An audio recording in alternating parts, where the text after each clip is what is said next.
Hi guys, welcome to the channel. Thank you for joining me and thank you for your continued support. Right, today I'm going to be talking about a contract. Now, we all know that government in general, not just the Labour government but previous governments, have not been very good when it comes to appointing contractors to do things on the cheap for them. Very often it ends up not being on the cheap. Very often it ends up costing them a lot of money. And when you get down to the bare bones of it, it actually doesn't do any good whatsoever. Well, the Labour government have decided to take on a contractor to do some work for them who has previously made a bit of a hash of things under the Conservative government.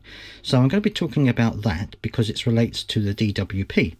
But before I go that far, someone emailed me with an interesting link to a video on the Dynamic Duo UK channel, and it's undercover recorded audio of, I think, two DWP colleagues.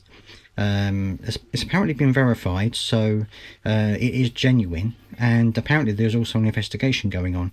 It's very interesting, I shall say that anyway. So go over there and take a listen to what they are talking about, and let me know what you think. I'll leave a link to the video down in the description. I'm sure you will know who the Dynamic Duo UK are anyway, but I'll leave a link there for anyone who doesn't. So that's very interesting. So thank you for emailing that to me. I do appreciate it. Right, so let's get along to this article and I will show you what I mean.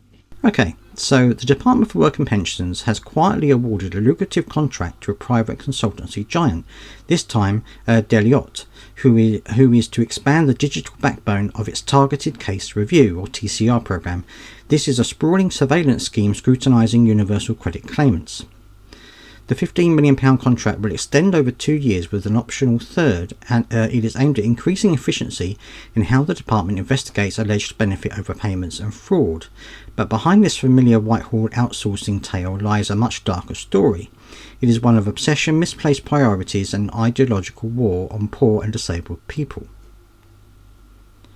Deloitte's windfall comes at a time when 6,000 DWP officials are now dedicated to reviewing universal credit claims under the TCR program. Nearly 1 million of these reviews are expected in 2024-2025 alone. That's a lot of people. 6,000 DWP officials working on this. That's a lot of people.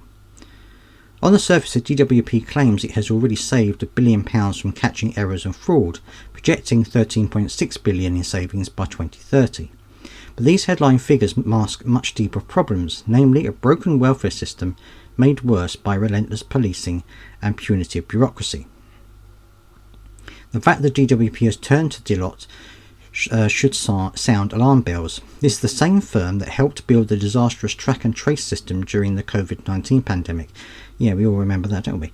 Which the Public Accounts Committee described as failing to deliver clear impact despite costing £37 billion. Deloitte's involvement in public sector projects has often been synonymous with ballooning costs, patchy outcomes and little accountability. Now the DWP is trusting them with another vital public service. However, this time the stakes are even higher. This is because Deloitte will be directly affecting some of the poorest and most vulnerable people in society. The government's obsession with so-called benefit fraud has long been exposed as ideologically driven rather than financially prudent. Despite what the DWP would have you believe, fraud and error combined account for just a fraction of the total spending. In 2022-23, the National Audit Office reported that fraud across universal credit amounted to £5.5 billion. This is dwarfed by the estimated £46 billion lost annually in tax avoidance and evasion. Yet HMRC is not getting anything close to the TCR's £443 million budget to chase that down. Instead, the DWP has opted to create an entire parallel bureaucracy staffed with thousands and supported by private contractors to claw back what are often minor overpayments or honest mistakes made in a confusing system. Claimants, often disabled or struggling with mental health, are now facing a process. They are interrogated and penalised for clerical errors that the DWP itself often causes. Right, so that's the details of this contract that's been awarded. It really is difficult. I don't understand why the governments continue to use these same contractors who have had previously dodgy spells working for things like the Conservative government with track and trace. I mean, we all know what a debacle that whole situation was. So why the Labour government should choose to pick them, I don't know. But it's going to cost £15 million. And to be honest, I mean, how much are they actually going to be clawing back? You're spending 15 million on this contractor. You're spending money on, obviously, on salaries for these 6,000 DWP workers who are working on this program. That's a lot of money they're spending out, and I'm wondering how much they're actually going to claw back. And of course, there's the added problem of how they're going to claw that back. You know, they're going to be targeting people who don't have a lot of money, the disabled, the vulnerable people.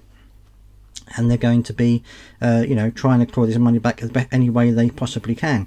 So it really does look like, a bad situation all around. And I'm sure when this contract expires, we're going to find out that it's cost a lot more than £15 million. But let me know what you think down in the comment section.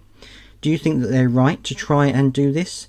Or do you think that no matter how much money they're going to claw back, that it's worth going through this type of situation? Or do you think that actually what they should be doing is targeting things like tax avoidance, which will generate them more income, and actually is a much bigger issue? I'd love to hear your thoughts down in the comment section. As always, please do subscribe to push this channel forwards, and I'll see you next time.